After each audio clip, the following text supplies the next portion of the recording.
이화영 전 경기도 평화부지사가 쌍방울에 당시 지사였던 이재명 민주당 대표의 방북을 추진해달라고 요청한 사실을 이 대표에게도 보고했다는 취지로 검찰 조사에서 진술한 것으로 전해졌습니다.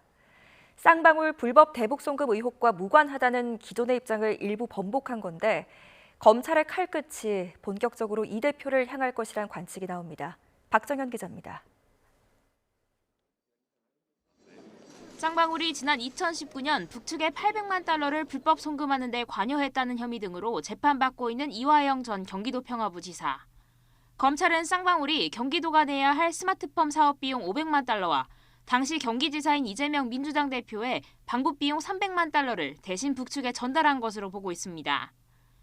이화영 전 부지사는 그동안 쌍방울이 독자적으로 꾸민 일이라면서 자신과 이재명 대표와는 상관없다고 혐의를 부인해왔습니다. 송금 자체에 대해서도 지금 부인을 하고 있는 상황이라서 그런 부분에서 대북 송금과 전혀 상관이 없다. 그리고 당시 경기도가 어떤 그 대북 송금을 대납을 받을 정도의 어떤 상황도 아니었었다라는 점에 대해서 상황 설명도 지금 하면서 당시 내용에 대해 본인 혐의를 지금 부인하고 있는 상황입니다. 하지만 최근 검찰 조사에서 기존 입장을 일부 뒤집은 것으로 알려졌습니다.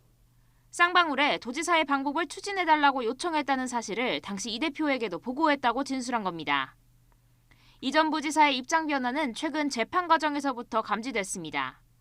지난 18일 재판에서 쌍방울에 방북을 한번 추진해달라는 말을 했다고 언급한 겁니다.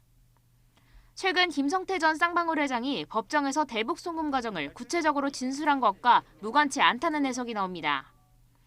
앞서 김 전 회장은 지난주 이 전 부지사 재판의 증인으로 나와 대북 송금을 결정한 배경에 이 대표의 영향력이 컸다고 밝혔습니다. 특히 지난 2019년 1월 중국 선양에서 쌍방울과 북측이 협약을 맺은 뒤 이 대표와 통화해 열심히 하라는 이야기도 들었다면서 이 대표가 대납 사실을 몰랐을 리가 없다고 주장했습니다. 그간 연결고리 확보에 애를 먹던 검찰이 이 전 부지사의 달라진 진술을 계기로 이 대표에게도 제3자 뇌물죄를 적용할지 관심이 집중되고 있습니다.